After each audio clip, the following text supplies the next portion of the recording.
the GT3 MR in the background. I don't know whether you'll be able to hear that. Oh my god. It's lovely and ratty, have you seen that? Yeah. Driver seat's all worn out. That's for me. Kind of tricky to drive, so it's infamous for just killing people.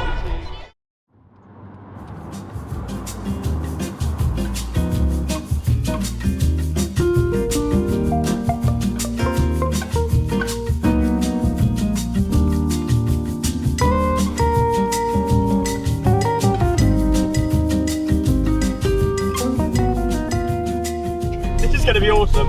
We're just about to turn in to the event that we're going to. I'm following a 308 GTS and a Testarossa, and I think there's a Delta Integrale in front of me as well.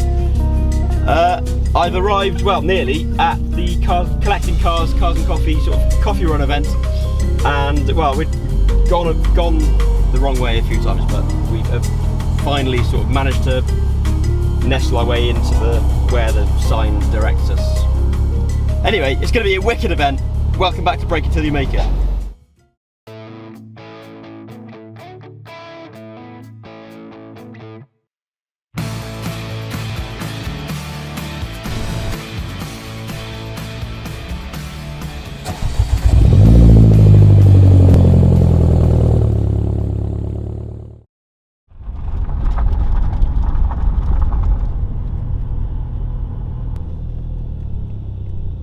So we just got in.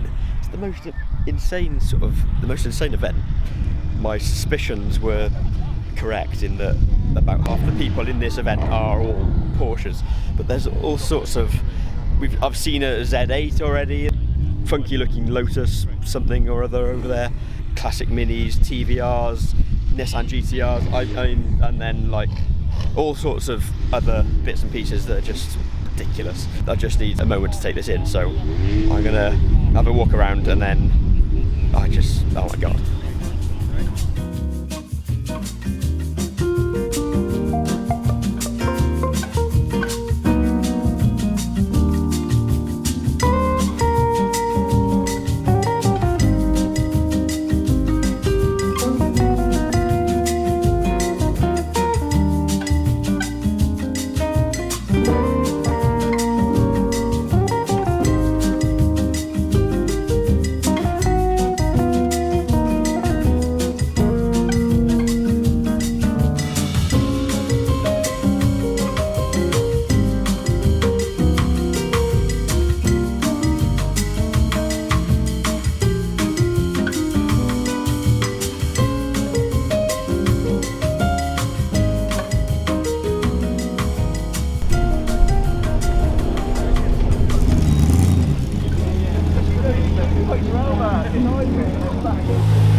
I've just come over to the corner, just behind the Charles Dean stand, just behind me there. As you can see behind me, the car. I mean, the event started at about 9 o'clock, and we got here about past. It's now. Oh, that was the GT3 MR in the background. I don't know whether you'll be able to hear that. Oh my god. But the crowds have expanded massively, and so have the sort of population of cars. And we're in this sort of exclusive Paddock area where there's M3 CSL, there's Morgan 3-wheeler behind me, there's a 430 Scud, that Ferrari F430 Scuderia just over there, one of my all-time favourite cars. Even an SLS just by there with those insane gullwing doors just make that car look so much better than. Even a Clio V6 just by there, phase 1 I'm pretty sure I saw come in. And a Z8? I gotta go and have a look. Insane. Yeah, I mean, those Z8s look absolutely insane in person. I believe it was a car that was launched as like a prototype, and then the public, it had such a good reception at the launch that they decided to produce them, and then that's what came of it. Now, I mean, they're sitting at ridiculous prices now. And also sat next to it is the 612 Scaglietti, which is really, really awesome. Well, modern classic now. Perfect grand touring Ferrari. So excited by the front engine V12. I should say that one of my all-time favourites is this SLS, predecessor to the AMG GT. It's just in front of me now, with the golden doors, and they look so good, and they're kind of reminiscent of the 300 SL, which is obviously the classic Merc. It's just, look at it. Here we are then, here's the infamous Clio V6, parked next to the Z8. But this is the phase one, I believe, because the headlights, which are, well, a bit ugly, the infamous V6 engine in the back. How ridiculous is that?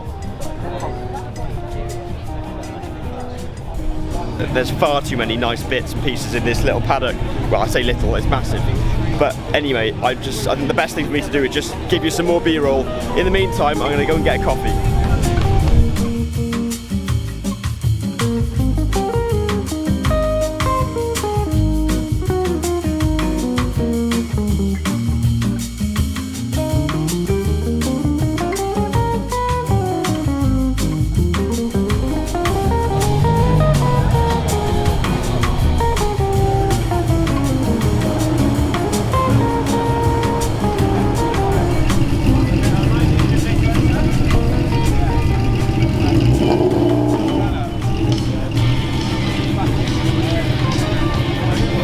Yeah, I grabbed my coffee and I can just see Chris Harris over there, so I'm going to try and grab a word.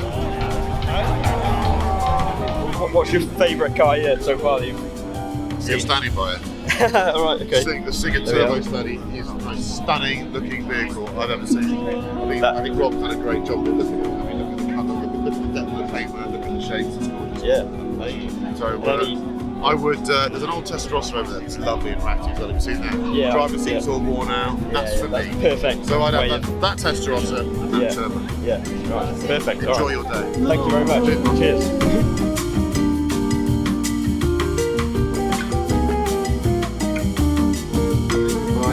Four motorcycles, one of which is on the back wheel, and that's a great sight.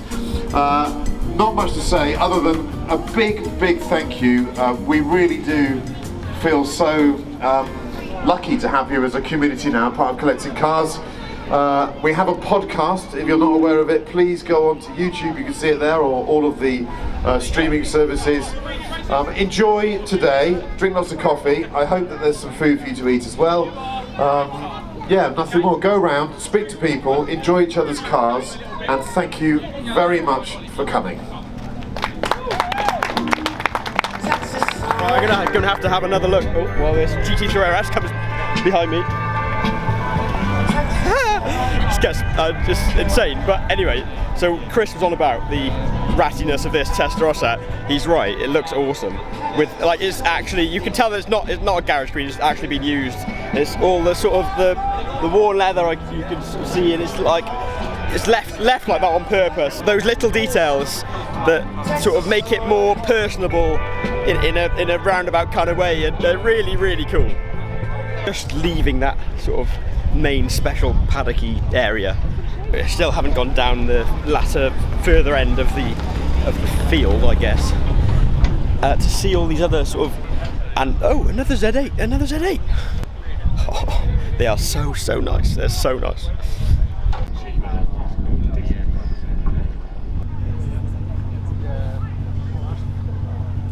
Here we are, another one of my favourites, the GP2. So this is the same generation as the Mini that I did have before,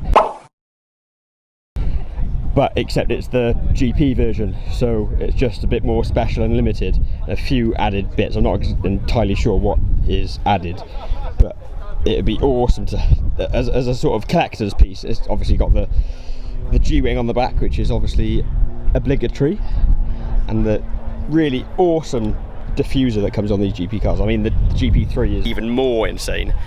It'd be awesome if I had a collection to have the GP1, GP2 and GP3 all together, but that's never going to happen. I need to emphasise that the mix of cars is so eclectic.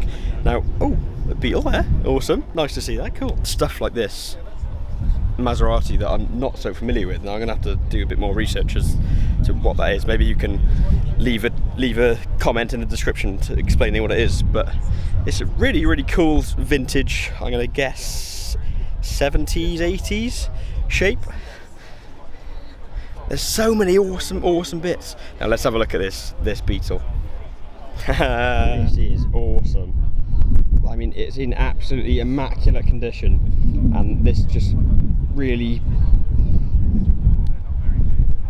it just makes me so much more enthused to get mine back on the road and in that kind of condition. I mean, mine's quite a way off that, but if you didn't know, I have got a Beetle as well, and there are a few videos on my channel already. So again, if you want to see that, you can subscribe, hit the notification bell, or you can click the link just above me now to see the video on that. And here's the new BMW M3 that we saw for the first time at Goodwood last year.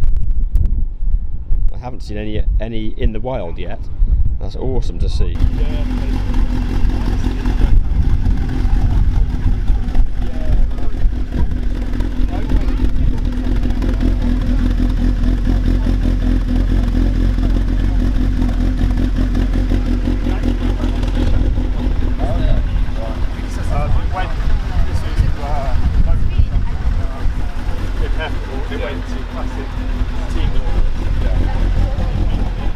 That's insane. You can even see the windscreen bouncing around, the rear windshield bouncing around, which is ridiculous.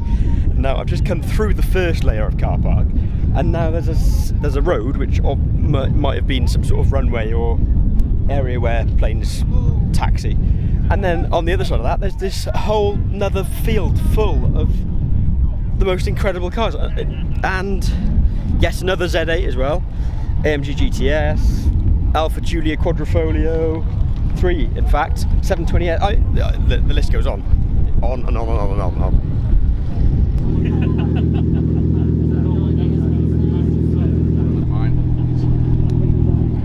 That's quite an awesome build. And that's kind of akin to the kind of thing that I want to do to my car. K-brace, roll cage, maybe bucket seats, I don't know, maybe it's a bit of a waste to lose out on those nice leather seats that I've got in mine, but that'll be on the channel soon, so if you don't want to miss that, make sure you're subscribed and hit the notification bell. And here we are. I've just spotted in my opinion, one of the best looking BMWs of all time, the 6 Series CSI Sharknose, and they look so incredible next to the burbling Nissan GTR, of course. But I mean, come off it, just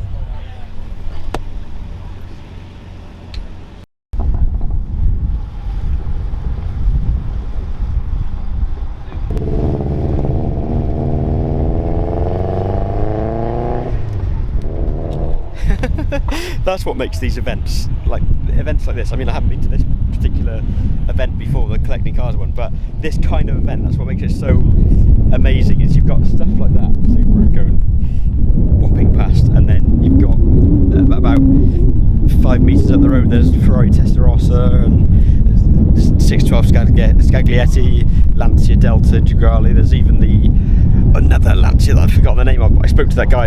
I mean, there's so much. Everyone shares the same passion for cars, whether you're in a MX-5 or a Singer DLS or whatever it is. It's just amazing that I mean,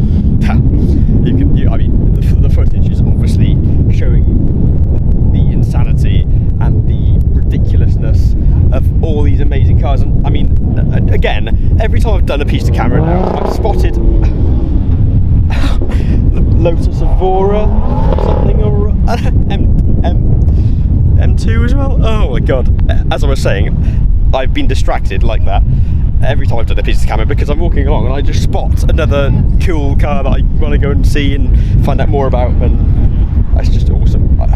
Sylvia here, lowered right on the floor. Oh my, yeah. I mean, it's been an amazing day so far, and I mean, that nearly concludes the video.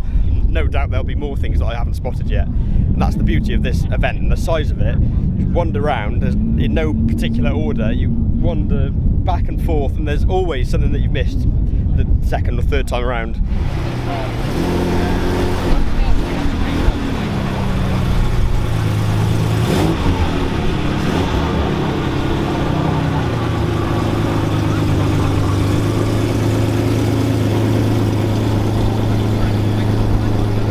Another one of my favourites is the 512 BBI, which is insanely looking, awesome bit of kit. It sounds incredible as well. Absolutely insane. Now I'm walking back into the special, kind of more special area. BMW 2002 over there. There's all sorts of amazing bits. Let's have a look. Ooh, the Testarossa has got his boot hatch open. Let's go and have a look at the beast that is the Ferrari V12 in the back. Just look at that. I'm back by the Phase 1 Clio V6. As if one isn't enough, there's another one parked next to it now. It's quite good because you can now see the difference between the Phase 1 and the Phase 2. And there are various differences, but the main one that's noticeable from the front is the headlights, and there are a few other cues like the side indicators on the right. But here we are. You have a look. So you've got the more rounded kind of style, older Phase 1, and then you've got the more angular looking sort of Phase 2, and then you can see where the indicator on the side is slightly different, and actually that's a reflector, I think, and not an indicator. But from the back, the angle here is pretty similar, and obviously the wheels are pretty similar, and we've got obviously the fuel cap right there, and then the V6 in all its glory in the back. And the backs do look, the rear of each car does look very, very similar as well, but how cool would that be? And these are another car that's skyrocketing in price, and it would be an insanely good investment. I'm not sure if they're going up, they're more sort of retaining their value right now, and they've done their climbing, I think. No doubt they will probably climb more, but I mean, I think one sold on Collect Me cars a few months ago for something like 90, 100 grand or something like that, which is ridiculous. But it's an awesome, awesome car. This Ferrari 430 Scuderia in front of me now, one of the all-time greats in my opinion. It's just got the perfect balance between amazing styling and that insane Ferrari V8 engine in the back. I mean, it's awesome. And obviously it's the Scuderia, so it's the sort of special, more racy version. And I mean, it looks incredible for it. Over here, parked back to back, we've got a very good example of old versus new Porsche, styling-wise. You can really tell the difference, obviously. But we've got a 964 Turbo, aka the Widowmaker, because obviously it makes widows.